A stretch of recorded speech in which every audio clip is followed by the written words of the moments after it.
Structuring your piece is relatively simple. You're going to look at all of the different scenes that you have, and you're going to lay them all out as generally as you possibly can.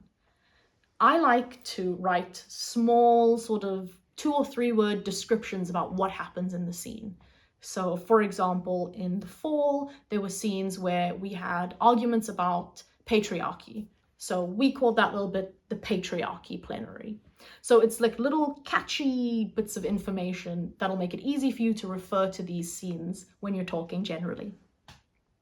Because you're still in the playing phase and the making phase of your playmaking process, you can still play around with the structure. If you're making a piece that is about a historical moment in time, like the fall was, you might decide to stick to a very linear structure of information. So things happen in the date that they happened in real life. But if you're working with a completely new piece of fiction, you might feel like you have a bit more leeway to play around with these things. This is where it gets really exciting. You can take these little scenes and start putting them in completely different structures as and when you want to.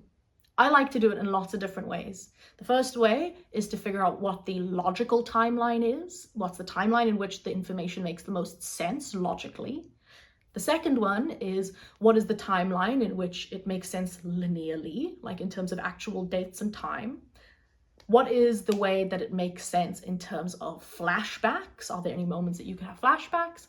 And what is the way that is the most confusing, that will make an audience member literally walk out of that play and go, I have no idea what just happened. When you're doing all of these things, you can figure out what is the most interesting way for your story to be told. So really feel free to play around with the structure for a little while before you come to some sort of collective decision on how it is that all of the information can be put together in your play. Once you've done that, you can move on to the third stage, which is the solidifying stage of playmaking. And that's what we'll talk about in the next video.